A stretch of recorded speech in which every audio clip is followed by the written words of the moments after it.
ইবাদত করার ক্ষেত্রে কিছু ভয়, কিছু সতর্কতা আমাদের মধ্যে রাখা উচিত। কেননা আল্লাহ সুবহানাহু ওয়া তাআলা কোরআনুল কারীমে বলছেন, ওয়া কাদিমনা ইলা মা আমিলু মিন আমালিন ফাজআলনাহু হাবাআন মানসুরা।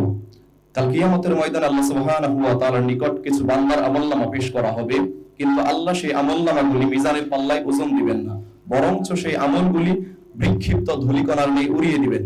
কাজেই আমাদের আমল যদি আল্লাহর নিকট গ্রহণযোগ্য না হয়, আল্লাহ যদি সেটাকে অ্যাকসেপ্ট না করেন, তাহলে আমাদের এই আমল 5 পয়সা কোনো জাযা বা প্রতিদান আমাদেরকে দিতে পারবে না। সেজন্য ইবাদত করার ক্ষেত্রে, আমল করার ক্ষেত্রে কয়েকটা ভয় আমাদের অন্তরে রাখতে হবে। তার মধ্যে প্রথমত ভয় হচ্ছে, আপনি আমি যে ইবাদতটা করতেছি, যে আমলটা করব, এটা মাকবুল তো, আল্লাহ কবুল করছেন তো? কারণ আল্লাহ যদি কবুল না করে, এটার জাযা প্রতিদান আমরা পাবো না। যে বিষয়ের ক্ষেত্রে আমরা একেবারে নির্ভয়, যে বিষয়ের ক্ষেত্রে আমাদের ভয় হওয়ার কথা ছিল, আমরা একেবারে নির্ভয়। অথচ আমরা যদি আম্বিয়া আলাইহিস সালাতু ওয়াস সালামকে দেখি, তারাও আমল করার পর ভয়ে ভীত সন্ত্রস্ত থাকতো।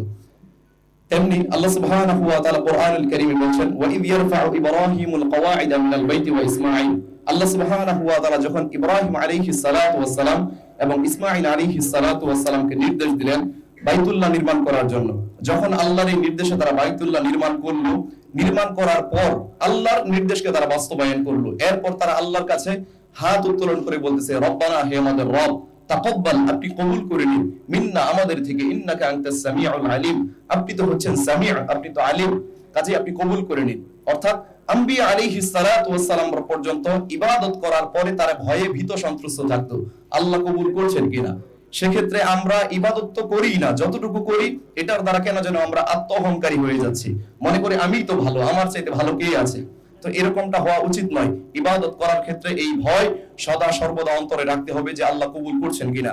2 নম্বর যে ভয়, ইবাদত করার ক্ষেত্রে আমাদের ভিতরে রিয়া চলে আসতেছে না তো, লোক দেখানো কোনো মতবাদ, লোক দেখানো কোনো উদ্দেশ্য চলে আসতেছে না তো?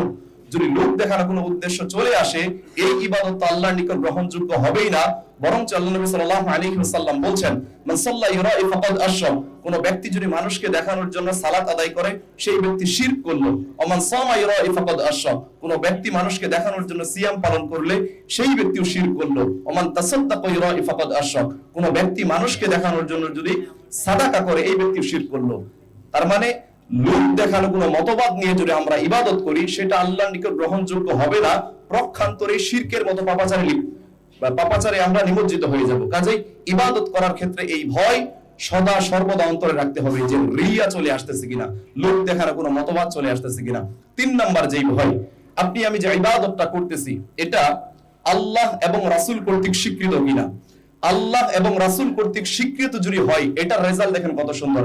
আল্লাহ বলেন, মান জাআ বিল হাসানা ফালাহু আশরু আমসালিহা, তোমাদের মধ্যে কেউ যদি এমন কোন আমল করে যেটা উত্তম, উত্তম আমল বলতে এমনটাই বোঝায় যেটা আল্লাহ নবী সাল্লাল্লাহু আলাইহি ওয়াসাল্লাম নিজে করেছেন, সাহাবায়ে কেরাম করেছেন, এমন কোন আমল যদি কেউ করে, আল্লাহ বলছেন এই আমলের বিনিময়ে আল্লাহ তাকে 10 গুণ নেকি দান করবেন। হাদিস থেকে আমরা পাই এই 10 গুণকে 27 গুণ, 27 গুণকে 100 গুণ নেকিতে আল্লাহ রূপান্তরিত করবেন। আল্লাহ চাইলে এর চাইতে আরো বেশি দিতে পারেন, আল্লাহর কাছে কমতি নেই। কাজেই ইবাদত করার ক্ষেত্রে এই ভয় সদা সর্বদা অন্তরে রাখতে হবে, যেই আমলটা করতেছে এটা আল্লাহ এবং রাসূল কর্তৃক স্বীকৃত আছে কিনা।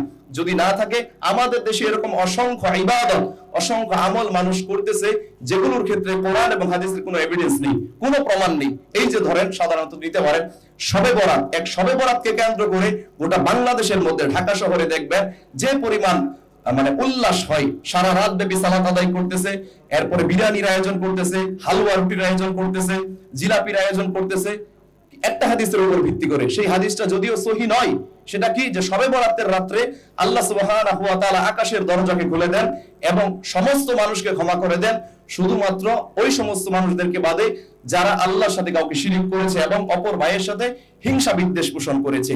আপনি আরেকটা হাদিস নেন সহিহ মুসলিম থেকে, এর বিপরীত সহিহ মুসলিমের 6438 নম্বর হাদিস, হাদিসটা বলি আমি শেষ করতেছি ইনশাআল্লাহ। সেটা হচ্ছে, প্রত্যেক সপ্তাহের সোমবার এবং বৃহস্পতিবার আল্লাহ সুবহানাহু ওয়া তাআলা আসমানের দরজাকে উন্মুক্ত করে দেন, জান্নাতের দরজা খুলে দেন এবং সমস্ত মানুষকে ক্ষমা করে দেন, শুধুমাত্র যারা আল্লাহর সাথে কাউকে অংশীদার সাব্যস্ত করেছে এবং অপর ভাইয়ের সাথে হিংসা বিদ্বেষ পোষণ করেছে, এদেরকে বাদে আল্লাহ সবাইকে ক্ষমা করে দেন। একই হাদিস, একই ফজিলত, একই গুরুত্ব, কিন্তু এই হাদিসগুলো ওই সমাজের সুশীল হুজুরগুলো তারা মানে হাইড করে রাখে, লুকায়িত করে রাখে। কেন? কারণ শবে বরাতের হাদিস এটা যদি তারা পেশ করে তাদের পকেট ভারী হবে এই দিন। এজন্য আপনি আমি ইবাদত যতটুকু করব অবশ্যই অবশ্যই আল্লাহ এবং রাসূলের স্বীকৃতি আছে কিনা এটা যাচাই বাছাই করে তারপর করবো ইনশাআল্লাহ। আমার আলোচনা এখানে শেষ করতেছি, যেহেতু সময় শেষ। সর্বশেষ আমি কৃতজ্ঞতা জানাচ্ছি আজকের এই কনফারেন্সে আমাকে আমন্ত্রণ করার জন্য। আজকের এই কনফারেন্স বাস্তবায়নের পিছনে যারা শ্রম দিয়েছেন আল্লাহ সুবহানাহু ওয়া তাআলা সকলকে উত্তম জাযায়ে খায়ের দান করুন। আল্লাহুম্মা আমিন। আসসালামু আলাইকুম ওয়া রাহমাতুল্লাহি ওয়া বারাকাতুহু।